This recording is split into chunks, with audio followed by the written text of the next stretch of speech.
Ada selebriti yang dulu sangat terkenal tiba-tiba menghilang tanpa jejak. Ada yang lari, ada yang bersembunyi, tapi kenapa? Adakah mereka sebenarnya larikan diri dari sebuah sistem yang lebih gelap daripada yang kita sangka? Sistem yang dikawal oleh kultus Hollywood. Ramai percaya ada kelompok elit di Hollywood, iaitu satu sistem tertutup penuh kawalan, manipulation dan juga ritual gelap. Untuk seseorang artis tu berjaya, dia perlu patuh. Tapi bila mereka terjaga, mereka mula melawan dan akhirnya hilang dari radar. Diorang mula cerita perkara yang tak sepatutnya dan hidup diorang terus berubah selamanya. Dave Chappelle yang dulu merupakan seorang pelawak yang terkenal tiba-tiba tolak kontrak 50 juta US dollar dan terus hilang. Ramai yang kata dia ni gila, tapi dalam satu temu bual dia pernah berkata yang mungkin industri ni yang gila bukan aku. I felt like the bad boy. But I was smart enough to let go of the song. Dia dah pun melarikan diri dia ke Afrika dan berkata yang dia nampak sisi sebenar Hollywood dan tak nak lagi jadi alat mereka. Britney Spears, hidupnya dikawal lebih daripada 13 tahun di atas dasar conservatorship yang cuma nama rasmi tapi realitinya macam penjara. Dan bila dia mula bersuara fans perasan, dia lain macam. Mesej pelik di Instagram, suara yang tak bebas. Tapi selepas bebas dia jadi senyap dan tak lagi aktif macam dulu. Ada yang kata dia trauma, ada yang kata mungkin dia masih dipantau. Media kata yang dia tak stabil, tapi ada orang dalam kata yang dia ni sebenarnya cuba lawan sistem yang kawal artis muda. Amanda dah beberapa kali keluar masuk hospital dan kini hidup low profile.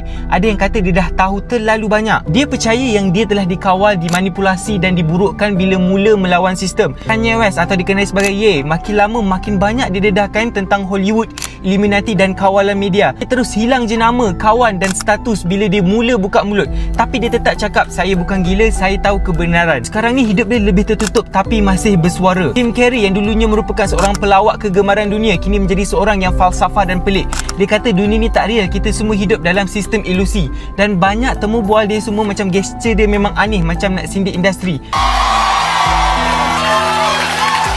Ada peminat percaya yang dia terjaga dan kini cuba keluar dari sistem tu secara perlahan-lahan. Ada selebriti yang memang betul-betul hilang macam Lauryn Hill yang tolak industri keluar dari spotlight, Sinead O'Connor yang lawan sistem dan terus dibuang, Randy Quaid yang kata dia larikan diri dari Star Wakers, organisasi yang target artis. Mereka nampak sisi sebenar kawalan, ugutan, mind control. Sebahagian daripada mereka cuba melawan secara senyap, lari berpindah ataupun jadi gila.